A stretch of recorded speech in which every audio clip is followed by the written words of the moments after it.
कोई भी चुनाव नहीं जीत सकता, संपूर्ण समाज का साथ देना पड़ेगा। चाहे वो विधानसभा का चुनाव रहा हो, महापौर का चुनाव रहा हो, लोकसभा का चुनाव, ये समय की बात है। भारतीय जनता पार्टी अपनी घोषणा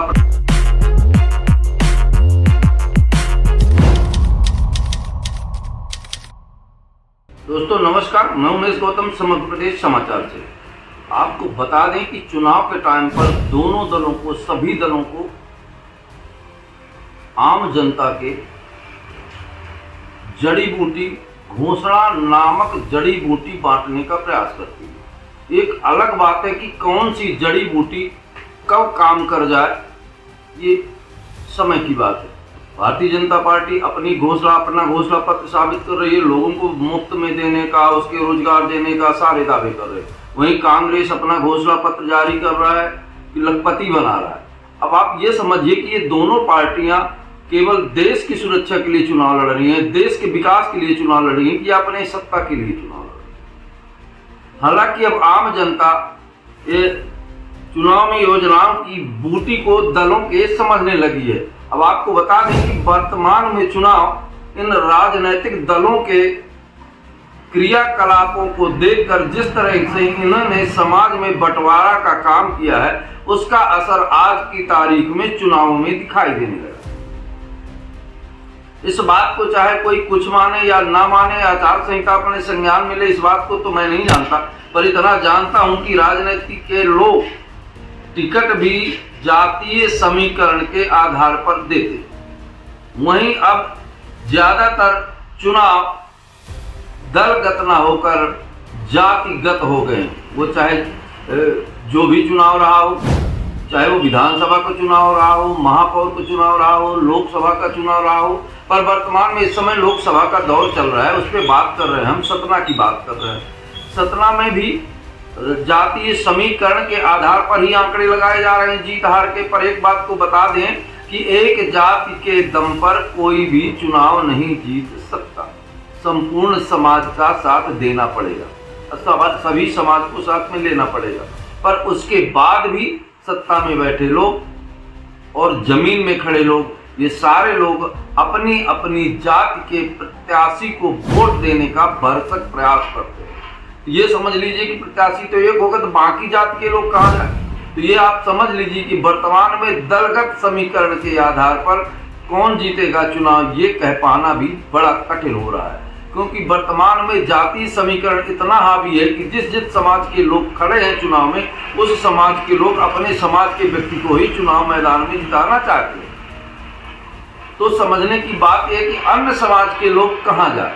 इससे साबित है कि वो लोग भी चुनावी मतदान करेंगे। अब ये सवाल ये है कि वर्तमान में चुनाव भी लोग दल के आधार पर नहीं करते। आदमी जो है प्रत्याशी पर भी वोटिंग करने का मन रखता है और प्रत्याशी की कारगुजारियों के आधार पर वोटिंग करने का मन करता है। आपको बताएं कि सतना में आम जनता इस पसे पोस में है कि हम किसे वोट दें। लोगों को मन को कोई भी प्रत्याशी भा नहीं रहा है, इसलिए जनता में एकदम सन्नाटा है, कोई खुल के कुछ कहने का तैयार नहीं है। पर वर्तमान में एक बात समझ में आती है कि कुछ नया, कुछ अद्भुत, कुछ आश्चर्यजनक रिजल्ट आने वाला है और ये प्रत्याशी स्वयं समझ रहे हैं कि कैसे क्या परिणाम आने वाले हैं। अभी तो इस बारे में नहीं कहा जा सकता कि कौन जीत जाएगा, कौन हार जाएगा, पर ये बात निश्चित तय कही जा रही है कि इस बार चुनाव में जातीय समीकरण का बोलबाला रहेगा। तो बात करते हैं चुनावी समीकरण की। सतना में चुनावी समीकरण इस दौर पे चल रहा है। यहाँ जिस तरह से 3 बड़े दलों के प्रत्याशी हैं, नारायण त्रिपाठी बहुजन समाज पार्टी से, सिद्धार्थ कुशवाहा कांग्रेस से और गणेश सिंह पटेल भारतीय जनता पार्टी से। आपको बता दें कि सौभाग्य तो ये है सतना का, या दुर्भाग्य कहिए, ये तीनों सत्ता सुख भोग चुके हैं। नारायण त्रिपाठी भी 2-3 बार विधायक रह चुके हैं, सिद्धार्थ कुशवाहा विगत दिनों से विधायक है, सांसद गणेश सिंह विगत 20 सालों से सांसद है। अब सवाल यह है कि जनता इन तीनों पर ये यकीन नहीं कर पा रही।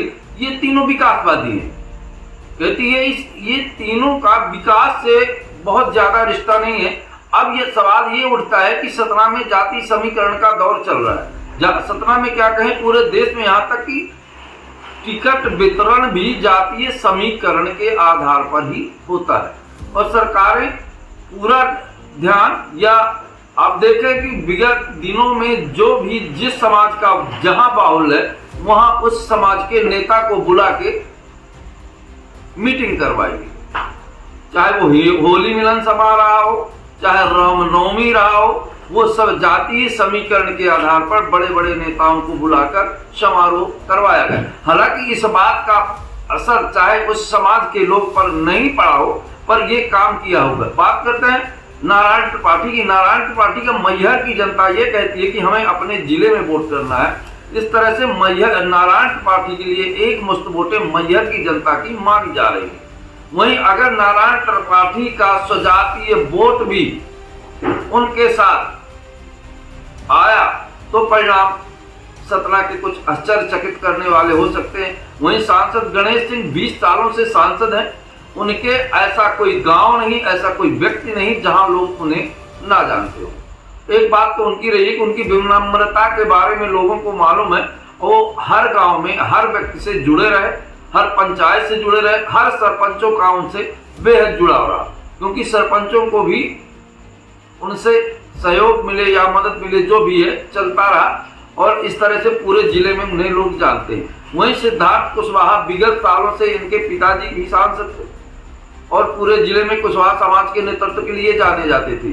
और इनका सौभाग्य ये रहा कि इन्हें लोग वोट दे ना या ना दें, पर इनको जो अन्य प्रत्याशी हैं उन्हें हराने के लिए इन्हें लोग वोट देते हैं और ये विजयी हो जाते हैं।